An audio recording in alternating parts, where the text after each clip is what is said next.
오늘은 19장 말씀 함께 보도록 하겠습니다. 어제는 우리가 18장 말씀을 보았는데요. 우리 지금 17장부터 계속해서 고라반역 이후에 이제 백성들이 어떻게 해야 하는가에 대해서 살펴보고 있습니다. 이 고라반역 이후에 죽을 수도 있는 상태에서 하나님께서 아론의 지팡이에 싹을 나게 하시면서 내가 죽지 않게 하겠다. 이 4번이나 반역하고 또 반역한 백성들을 내가 죽지 않고 품겠다라고 결정하셨습니다. 그리고 나서 18장에서는 이들을 품기 위해서 이 제사장 제도를 다시 정비하였습니다. 이 고라는 이 레위 사람인데 이제 제사장의 지위를 탐하였죠. 그래서 이제 질서가 혼란해졌는데 하나님께서 아론에게 말씀하시면서 아론을 내가 제사장으로 분명히 임명했다. 이제 이것을 보여주시면서 제사장에게 주어지는 몫이 이것이고 가장 중요한 것 하나님이 제사장의 기업이 되신다라는 것을 어제 말씀을 해 주셨습니다. 오늘 말씀은 이제 19장 말씀은요, 이 17장 12절과 13절에 백성들이 두려워하는 것에 대한 답입니다. 이 17장 12절을 보시면 이스라엘 자손이 모세에게 말하여 이르되 보소서 우리는 죽게 되었나이다. 망하게 되었나이다. 다 망하게 되었나이다. 가까이 나아가는 자 곧 여호와의 성막에 가까이 나아가는 자마다 다 죽사오니 우리가 다 망하여야 하리이까. 이 백성들이 이제 드디어 자신들의 죄를 깨달았습니다. 그리고 하나님은 거룩하시고 자신들은 이제 죄 가운데 있기 때문에 이 성막에 가까이 가면 다 죽게 될 수밖에 없는 민족인데 우리가 이제는 어떻게 살아가야 됩니까? 죄인이 어떻게 하나님과 교제하고 가까이 나아갈 수 있습니까?에 대해서 한탄하면서 이제 우리는 끝났다. 이제 이렇게 질문을 했습니다. 그리고 오늘 19장은 답을 하면서 아니다. 가장 부정한 자도 정결케 되어서 주님께 나아갈 임시의 방법이 있다라는 것을 오늘 율법이 이제 제정을 해 줄 겁니다. 이 보통 성경에서 이제 가장 부정한 것이 무엇이냐라고 하면은 보통은 이제 나병이나 유출병, 이 피가 흐르는 병을 뽑죠. 이 얼마나 부정하냐면 이 나병 같은 경우는 7일간 부정합니다. 그래서 7일째 뭔가 정결한 행동을 하면 정하게 되고 유출병, 피가 흐르는 병도 이제 7일을 센 후에 옷을 빨고 흐르는 물에다가 몸을 씻으면 정결케 됩니다. 그래서 어쨌든 이제 가장 부정한 것은 일주일간 이제 부정한 것, 그것이 이제 성경에서 가장 부정한 것이다라고 이제 보통은 설명을 합니다. 근데 죽음도 마찬가지인데 이 사람의 시체를 만진 자는 역시나 이제 일주일 동안 부정해서 이 죽음도 가장 부정한 부류에 속한다라는 것을 성경이 보여줍니다. 그런데 이제 이 죽음은 이 나병이나 이 유출병보다도 더 강력합니다. 그래서 어느 정도로 그 부정이 강력한가? 일단 14절에 보니까 장막에서 사람이 죽을 때의 법은 이러하니 누구든지 그 장막에 들어가는 자와 그 장막에 있는 자는 7일 동안 부정합니다. 그러니까 이 죽음, 사람이 죽습니다. 그러면 그 같은 공간에 있으면 어떻게 되냐? 그 같은 공간에 있는 것만으로도 사람이 부정해집니다. 그리고 16절 누구든지 들에서 칼에 죽은 자나 시체나 사람의 뼈나 무덤을 만졌으면 2일 동안 부정합니다. 무슨 소리냐면 예를 들면 이제 이게 시체라고 생각해 보시죠. 이게 1년이 지났던 10년이 지났던 100년이 지났던 제가 손을 대는 순간 어떻게 되죠? 제가 부정해집니다. 이 시체에 대한 부정이 절대 사라지지 않습니다. 그만큼 죽음은 강력한 부정이다라고 말씀을 하는 거죠. 또 22절 보시면 부정한 자가 만진 것은 또 무엇이든지 부정해집니다. 그러니까 이 시체를 만진 것으로 제가 부정해진 것만으로 끝나는 것이 아니라 제가 또 다른 걸 만지면 제가 만진 모든 것이 다 부정해집니다. 그러니까 죽음이라는 게 얼마나 강력한지 부정이 전염이 됩니다. 그리고 20절 사람이 부정하고도 자신을 정결하게 하지 아니하면 여호와의 성소를 더럽히니 그러므로 회중 가운데서 끊어질지니라. 이 부정을 해결하지 않고 하나님께 가까이 가면 이것은 더러운 것이기 때문에 죽여야만 합니다. 그러니까 부정의 대가는 죽음입니다. 그래서 반드시 정결하게 해야지만 하나님을 만날 수 있는 상태이다라고 얘기를 하는 겁니다. 그래서 이 죽음은 나병이나 유출병보다 더 강력한 이 부정이어서 이 나병이나 유출병은 이제 하루 정결케 합니다. 그러나 이 죽음은 이제 이틀을 정결케 합니다. 그래서 셋째 날과 일곱째 날에 정결케 하는 예식을 해야지만 이 깨끗해지는 이 부정이다라고 얘기합니다. 그러니까 가장 부정한 것이 바로 죽음입니다. 이야기하는 거죠. 그래서 이스라엘 백성에게 가장 부정한 것까지 씻어내는 방법을 제시함으로써 하나님과 다시 가까이 할 수 있습니다. 지금 이것을 설명하는 겁니다. 죽음은 어느 정도로 부정하냐면 대제사장 같은 경우는 시체를 가까이 하면 안 됩니다. 근데 어느 정도냐? 부모님이 돌아가셔도 대제사장은 하나님과 가까이 하여야 하기 때문에 부모님 장례도 치를 수 없습니다. 그러니까 이제 최상 등급의 부정이 바로 죽음이다라고 얘기하는 겁니다. 로마서 8장 보시면은 이는 그리스도 예수 안에 있는 생명의 성령의 법이 죄와 사망의 법에서 너를 해방했다라고 하면서 주님의 법은 생명의 법이고 이 반대편에 있는 것은 사망의 법이다라고 하면서 하나님과 가장 반대편에 있는 부정한 것, 가장 악한 것, 그것이 바로 사망이다라고 말씀을 해주고 있습니다. 그러면은 이 사망, 이 죽음의 부정을 어떻게 해결할 것인가? 민수기 2장에 보니까 여호와께서 명령하시는 법의 율례는 이제 이르노니 이스라엘 자손에게 일러서 온전하여 흠이 없고 아직 멍에를 매지 아니한 붉은 암송아지를 내게 끌고 오게 하고라고 되어 있습니다.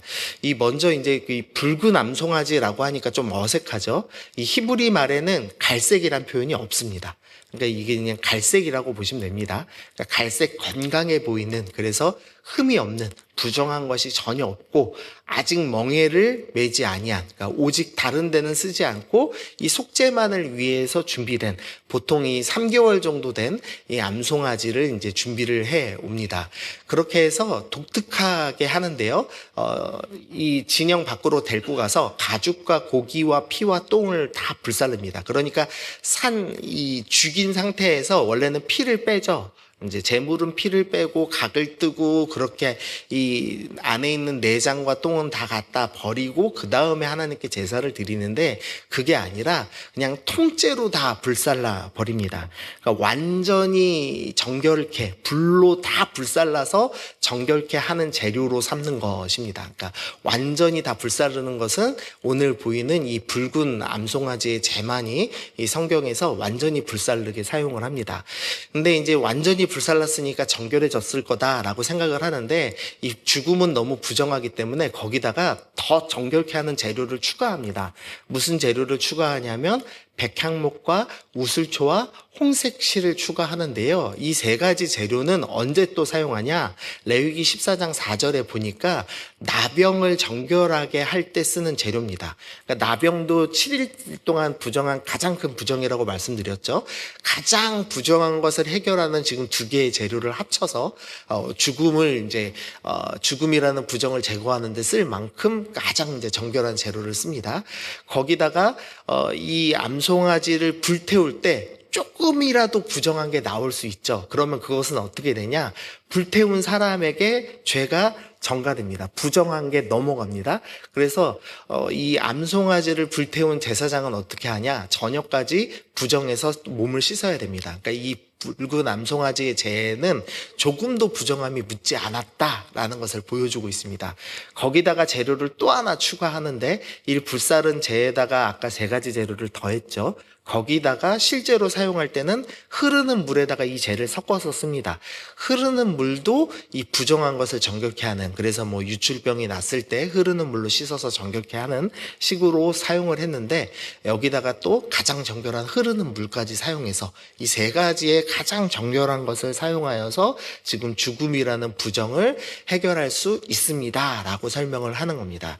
그래서 결국 이 지금 붉은 암송아지의 죄, 이 죽음의 부정을 정결케 하는 것은 무엇을 보여주는 것이냐? 예수님을 상징합니다. 예수님을 미리 보여준다 해서 예표한다라고 하죠. 이 암송아지의 가죽과 고기와 피와 똥을 완전히 불살르는 것은 완전히 희생당하신 예수님을 상징합니다. 예수님께서는 그냥 완전히 달리셔서 피와 물을 다 쏟으시고 우리를 위해서 희생당하셨죠. 죽임당하셨죠. 바로 그것을 상징하고 있습니다. 또한 이 암송아지는 독특하게도 진영 밖에서 이제 불살랐는데 예수님께서도 고난당하실 때 성문 밖, 골고다 언덕에서 죽임을 당하셨죠. 그래서 이 죽음의 부정을 이길 수 있는 유일한 것, 그것은 바로 예수님이시라는 것을 보여주고 이 예수님을 상징하는 것이 바로 붉은 암송아지다라는 것을 오늘 성경이 드러내주고 있습니다. 그래서 히브리서 9장에 보니까요, 염소와 황소의 피와 및 암송아지의 죄를 부정한 자에게 뿌려 그 육체를 정결하게 하여 거룩하게 하거든 하물며 영원하신 성령으로 말미암아 흠 없는 자기를 하나님께 드린 그리스도의 피가 어찌 너희 양심을 죽은 행실에서 깨끗하게 하고 살아계신 하나님을 섬기게 하지 못하겠느냐. 그러니까 이 암송아지의 죄가 육체를 정결하게 하는데 그리스도의 피는 너희의 양심, 너희의 마음, 너희가 사망에 처하는 것까지에서도 정결하게 하고 하나님을 온전히 섬기게 한다라고 지금 설명을 하고 있는 겁니다. 그러니까 예수님을 미리 보여주는 붉은 암송아지의 죄가 죽음에서 정결케 한다면 예수님은 우리를 완전히 정결하게 하여서 사망에서 우리를 해결하게 한다. 그래서 우리가 계시록에서 봤던 둘째 사망에서 우리를 완전히 건져내서 영원히 하나님을 섬기게 하십니다라고 우리 가운데 설명을 해주고 있습니다. 그래서 예수님은 우리를 죽음 가운데서 건져내시는 분이라고 말씀을 합니다. 적용을 해보면은요, 우리 오늘 적용 말씀은 이제 9절 말씀입니다. 이에 정결한 자가 암송아지의 죄를 거두어 진영 밖 정한 곳에 둘지니. 이 암송아지의 죄를 만들었습니다. 정결케 하는 재료를 만들었습니다. 그럼 어떻게 해야 되냐? 정결한 사람이 가져다가 진영 밖에다가 둬야지만 이 부정한 사람들이 정결해질 수가 있습니다. 예수님께서 가장 거룩하신 분이시죠. 가장 거룩하신 분. 그리고 요한복음 1장 9절에서는 빛이라고 설명합니다. 이 빛이신 주님께서 만약에 하나님 나라에 그대로 계셨다면 어둠 가운데 있는, 죄 가운데 있는, 사망 가운데 있는 우리가 구원받을 수 없었을 겁니다. 빛이신 주님께서 어떻게 하셨냐? 이 땅으로 내려오셨기 때문에, 육신을 입고 이 부정한 땅에 내려오셨기 때문에 우리가 구원받을 수가 있었죠. 그래서 성경은 항상 정결해진 너희가 정결해진 것으로 만족하지 말고 부정해진 이 악한 세상 가운데 와서 복음을 전하고 이들을 거룩해 하는 일에 섬겨야만 한다라고 우리 가운데 권면을 합니다. 그러니까 사망에서 해방된 자, 이제 더 이상 우리 육신은 죽지만 우리 영혼은 죽지 아니하고 영원한 구원을 얻어낸 성도들은, 그래서 하나님과 교제하고 예배할 수 있게 된 거룩하게 된 무리들, 거룩한 무리인 성도들은 어떻게 해야 되냐? 이 교회 안 거룩한 공간에 머물러 있는 것만이 아니라 반드시 교회 밖에 나아가서 이 부정해진 자들, 여전히 지옥에 갈 수밖에 없는 자들을 섬겨내야 한다라고 말씀이 우리 가운데 권면을 하고 있습니다. 그래서 말씀을 좀 기억하시면서 먼저는 사망에서 우리를 해방해 주신, 우리를 정결케 해주시고 우리를 하나님의 나라에 초대해 주신 그 하나님의 놀라운 사랑에 감사하는 기도하시면 좋겠고요. 두 번째로는 주님, 내가 내 정결해진 것에만, 내가 사망에서 구원받았음에만 감사하고 머물지 않겠습니다. 반드시 교회 밖으로 나가서 여전히 사망 가운데 머물고 있는 사람들에게 주님의 복음을 전하고 그들을 위해서 기도하며 살아나가는 성도의 삶을 살겠습니다. 오늘 그렇게 결단하시면서 오늘도 기도하시면서 주님 앞에 나아가시는 여러분들 되시기를 소원합니다. 함께 기도하시겠습니다. 주님 감사합니다. 하나님 아버지, 감히 주님과 교제할 수 없는, 주님께 가까이 갈 수 없는 죄인들인데 주님 우리를 용서하시고 우리 가운데 정결하여 주님 앞에 나아가는 방법을 제시해 주심에 감사드립니다. 구약에는 일시적으로 붉은 암송아지의 재를 사용하여 정결해질 뿐이었지만 이제는 우리가 예수님으로 인하여서 완전히 정결해지고 사망에서 해방을 얻었음을 우리가 오늘 말씀을 통해 확인하였습니다. 사망에서 해방받은 자답게 이제는 우리가 세상 속에서 죄 가운데 구원받고 지옥에 머물지 않고 하나님 나라에 갈 수 있는 그 영원한 복음을 우리가 전하면서 이 백성들을 죄에서 구출해 나가는 그런 믿음의 삶, 예수님을 닮아가는 삶 살아갈 수 있도록 우리를 인도하여 주옵소서. 감사드리며 예수님의 이름으로 기도드립니다. 아멘.